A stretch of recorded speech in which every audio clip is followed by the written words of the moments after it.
Okay, and we're back with the second half of Second Chronicles chapter 32. Hezekiah's sickness and recovery. About that time, Hezekiah became deathly ill. He prayed to the Lord who healed him and gave him a miraculous sign. But Hezekiah did not respond appropriately to the kindness shown him, and he became proud. So the Lord's anger came against him and against Judea and Jerusalem. Then Hezekiah repented of his pride, and the people of Jerusalem humbled themselves. So the Lord's anger did not come against them during Hezekiah's lifetime. Hezekiah was very wealthy and held in high esteem. He had to build special treasury buildings for his silver, gold, and precious stones and spices, for his shields and other valuable items. He also constructed many storehouses for his grain, new wine, and olive oil, and he made many stalls for his cattle and folds for his flocks of sheep and goats. He built many towns and required vast flocks and herds, for God had given him great wealth. He blocked up the upper spring of Gihon, and brought the water down through a tunnel to the west side of the city of David, and so he succeeded in everything he did. However, when ambassadors arrived from Babylon to ask about the remarkable events that had taken place in the land, God withdrew from Hezekiah in order to test him and to see what was really in his heart. Summary of Hezekiah's reign. The rest of the events of Hezekiah's reign and his acts of devotion are recorded in a vision of the prophet Isaiah, son of Amoz, which is included in the book of the kings of Judea and Israel. When Hezekiah died,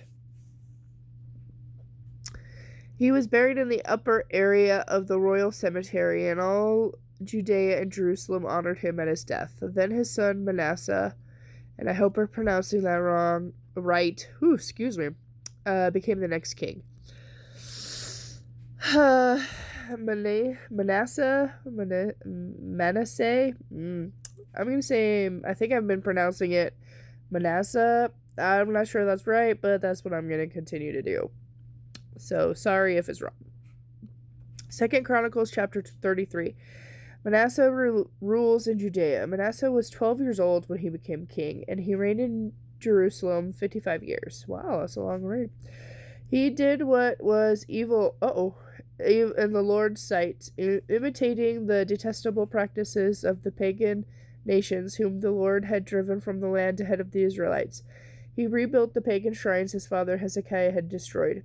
He constructed altars for the images of Baal and set up Asherah poles. Wow, it seems like, sorry to do a little sidetrack commentary here, but it seems like every other king, it's one is faithful to the Lord and the next is against. Anyway, just observation. Okay, sorry. Back to the word. He constructed altars for the images of Baal and set up Asherah poles. He also bowed before all the stars of heaven and worshipped them.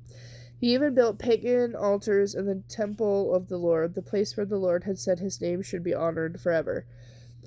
He put these altars for the stars in heaven in both courtyards of the Lord's temple. Manasseh even sacrificed his own sons in the fire in the valley of the son of Hinnom. He practiced sorcery, divination, and witchcraft, and he consulted the mediums and psychics. He did much that was evil in the Lord's sight, arousing his anger. Manasseh even took a carved idol he had made and set it up in God's temple, that the very place where God had told David and his son Solomon, "My name will be honored here forever in the temple and in Jerusalem, the city I have chosen from among all other tribes of Israel. If the Israelites will obey my commands, all the instructions, laws, and regulations given through Moses, I will not send them into exile from this land that I gave their ancestors." But Manasseh led the people of Judea and Jerusalem to do even more evil than the pagan nations whom the Lord had destroyed when the Israelites entered the land. The Lord spoke to Manasseh and his people, but they ignored all his warnings. So the Lord sent the Assyrian armies, and they took Manasseh prisoner. They put a ring through his nose, bound him in bronze chains, and led him away to Babylon. But while in deep distress, Manasseh sought the Lord his God, and cried out humbly to the Lord of his ancestors. And when he prayed, the Lord listened to him, and he moved by his request for help. So the Lord let Manasseh return to Jerusalem and to his kingdom.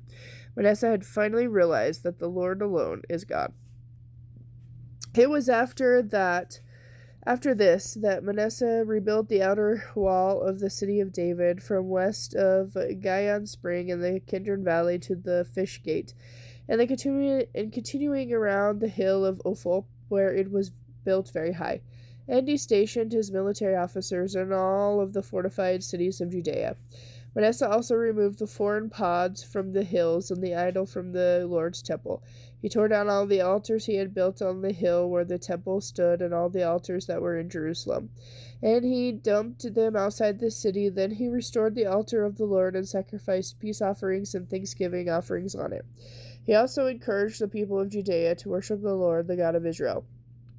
However, the people still sacrificed at pagan shrines, but only to the Lord their God.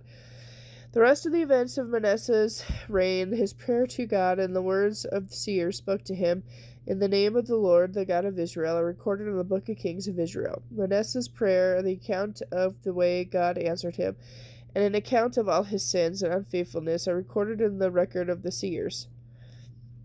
It includes the list of the locations where he built pagan shrines and set up Asherah poles and idols before he repented.